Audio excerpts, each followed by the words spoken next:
우리 한 절씩 교독하시고 19절 말씀 합독하도록 하겠습니다. 하여간 어떤 이의 말이 내가 너희에게 짐을 지우지는 아니하였을지라도 교활한 자가 되어 너희를 속임수로 취하였다 하니,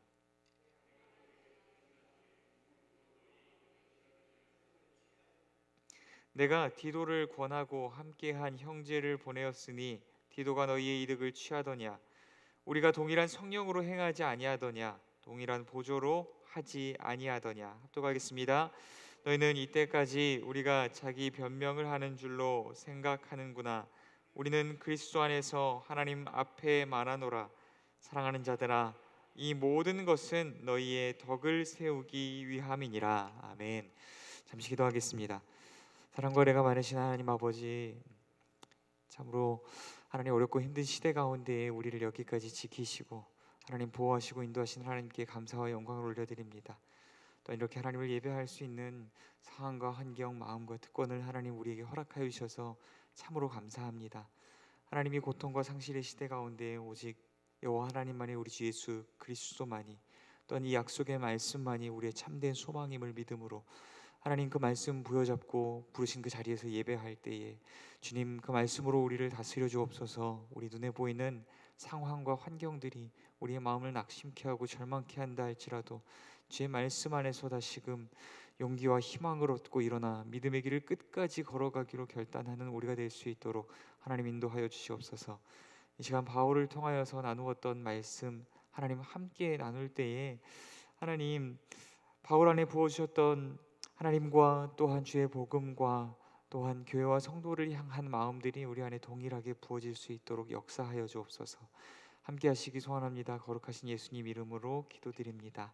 아멘.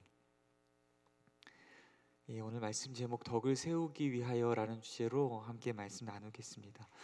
고린도후서를 계속 강해하면서 바울이 편지를 통하여서 고린도 교회 성도들에게 변명하는 이유를 반복하여서 설명드렸었습니다. 자기 자신의 권위나 명예나 자존심을 회복하기 위함이 아니었습니다. 오로지 예수 그리스도와 그리스도의 복음의 진리를 사수하기 위한 몸부림이었습니다. 또한 연약한 성도들을 다시금 그 그리스도의 복음 안에서 견고하게 세워가기 위한 목적이었습니다. 그의 모든 사역은 오로지 주님과 복음과 교회와 성도를 위한 것이었습니다. 그럼에도 불구하고 그의 삶에 찾아온 것이 무엇이었습니까? 어제 나눈 말씀 기억하십니까? 그가 온 생애를 바치고 생명을 바쳐서 헌신하였음에도 불구하고 그의 삶에 돌아온 첫 번째의 결과는 육체의 가시였습니다. 그리고 오늘 나누는 말씀 가운데 또 무엇이 돌아왔는지 확인해 보도록 하겠습니다. 본문 16절 말씀입니다. 본문 16절 말씀 합독하겠습니다. 하여간 어떤 이의 말이 내가 너희에게 짐을 지우지는 아니하였을지라도 교활한 자가 되어 너희를 속임수로 취하였다 하니. 아멘.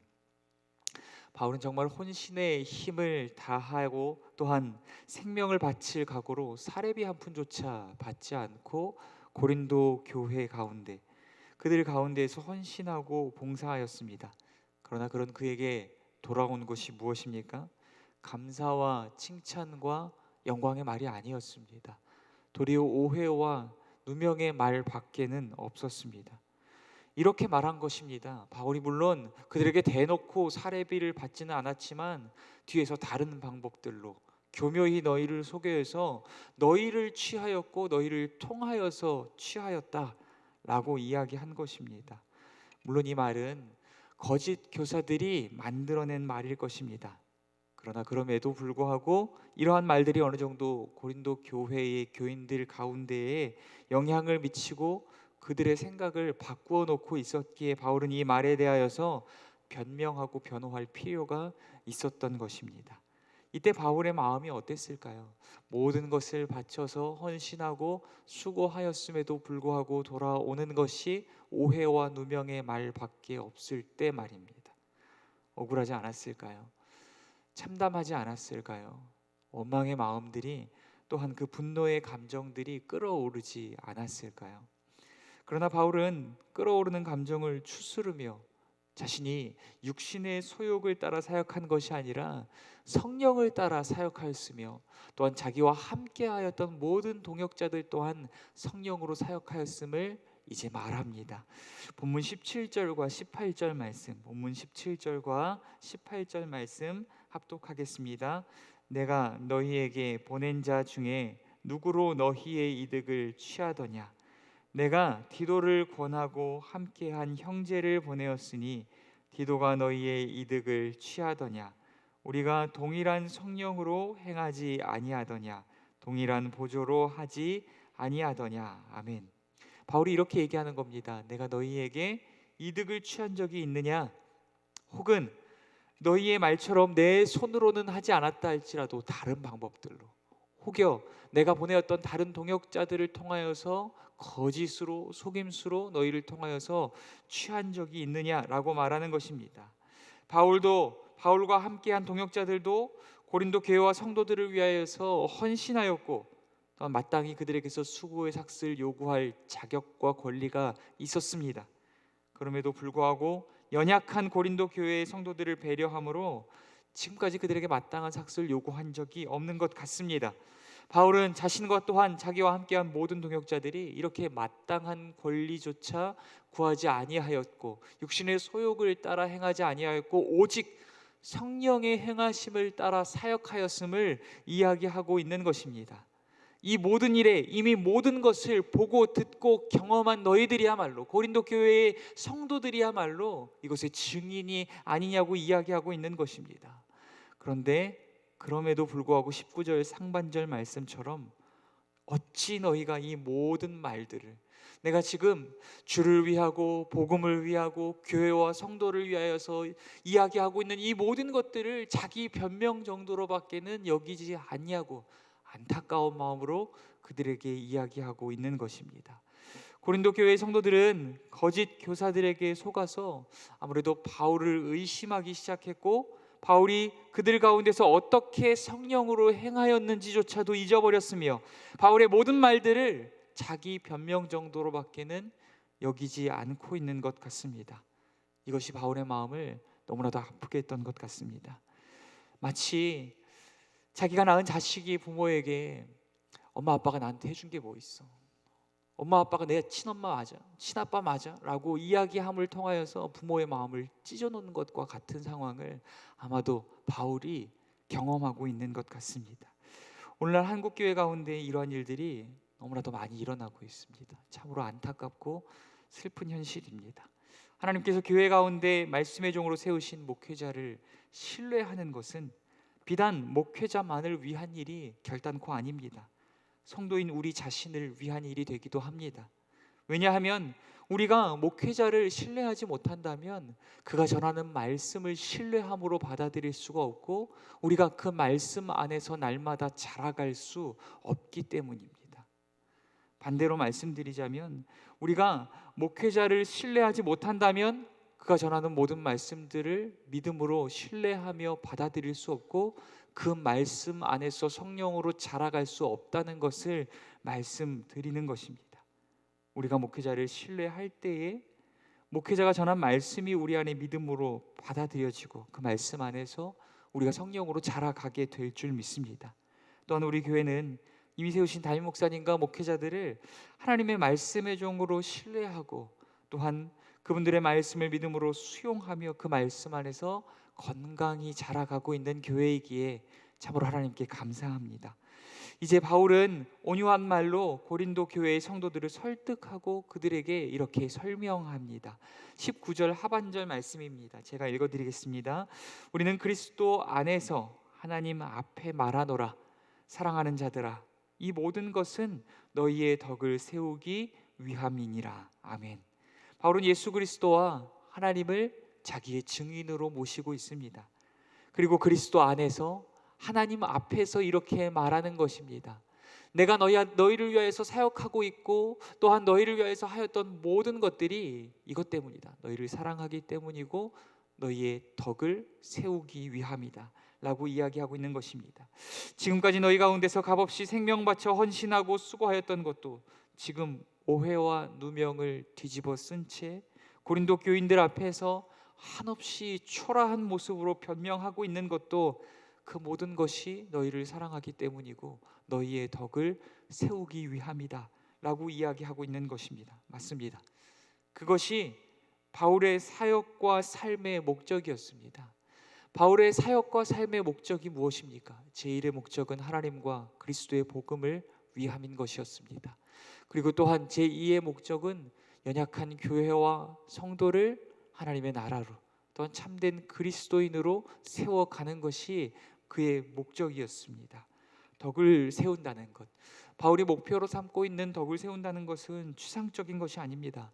언어의 뜻은 집을 세우고 건물을 세우는 건축의 의미를 담고 있습니다. 예컨대 덕을 세운다는 것은 연약한 성도들을 참된 그리스도인으로 세워가는 것입니다. 덕을 세운다는 것은 지금 내가 말하고 행하며 살아가는 것, 또한 구체적으로 그를 섬기기 위해서 하는 모든 행동들을 통해서 그가 참된 그리스도인으로 세워져 가는 것입니다. 이것이 덕을 세우는 것입니다. 반대로 어떤 본의와 사랑과 열정을 지녔다 할지라도 나의 말과 행동과 삶과 구체적인 섬김을 통하여서 그가 실망하고 실족하고 낙심하며 상처를 받아서 그의 믿음이 무너지게 된다면 그것은 덕이 되지 않는 것입니다. 결국 나를 통해 연약한 지체가 참된 그리스도인으로 세워지느냐에 따라서 그것이 덕이 되느냐 아니냐가 여기서 나뉘게 되어진다는 것입니다.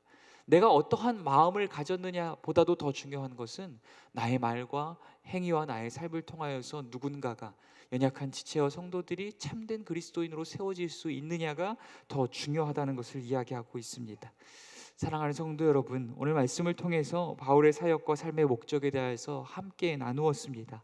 제1은 하나님과 복음을 위한 것이요, 또한 제2는 교회와 성도를 바로 세워가기 위한 것입니다. 오늘 우리도 나 자신만을 위한 어떠한 삶의 목적과 방향으로부터 돌이켜서 이러한 목적을 회복하길 간절히 소원합니다. 오늘 우리의 말과 또한 행동과 또한 우리의 삶이 연약한 지체와 이웃을 참된 그리스도인으로 세워가는 덕의 도구가 될 수 있기를 간절히 소원합니다. 때로는 우리가 주님과 복음을 위하여 그리고 교회와 성도와 이웃을 세우기 위하여 살아간다 할지라도 우리에게 돌아오는 것이 칭찬과 감사와 영광의 말이 아닐 수도 있습니다. 때로는 우리에게 돌아오는 것이 오해와 누명의 말밖에 없을지도 모릅니다. 그럼에도 불구하고 주께서 우리를 위하여 그 십자가의 길을 걸으셨듯이 우리도 주를 위하여 그 연약한 지체와 이웃을 참된 그리스도인으로 세워가기 위하여 인내하고 기도하며 복음의 말로 권면하며 그들에게조차 끝까지 덕을 세워가기 위하여서 몸부림치며 살아가는 오늘 저와 여러분이 될 수 있기를 간절히 소원합니다. 오늘 우리가 말하는 것, 행하는 것, 먹고 마시며 살아가는 것, 그것이 연약한 지체와 이웃을 참된 그리스도인으로 세워가는 도구가 될 수 있기를 간절히 소원합니다. 오늘 이 말씀 묵상하시면서 하나님, 오늘 우리를 부르신 모든 삶의 처소에서 내가 먹고 마시며 말하고 행하며 살아가는 모든 것이 복음의 증거가 되게 하시고 덕을 세우는 도구가 되게 하셔서 나를 통하여서 연약한 지체와 이웃들이 그리스도인으로 세워지는 놀라운 역사가 나타나게 하옵소서. 이웃을 놓고 함께 기도할 수 있도록 하겠습니다. 우리 또 더불어서 함께 기도할 때 우리 병중에 계신 원로 목사님의 모든 건강이 회복되어져서 하루속히 교회로 돌아오실 수 있도록, 우리 품으로 다시금 돌아오실 수 있도록 기도 부탁드립니다. 또 내조하시는 사모님께도 영육간의 강건함을 허락하여 달라고 함께 기도해 주십시오.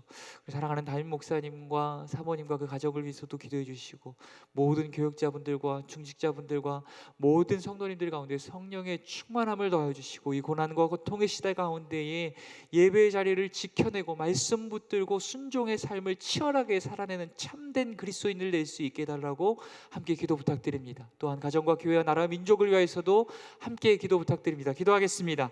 사랑과 은혜가 많으신 하나님 아버지, 참으로 감사합니다. 오늘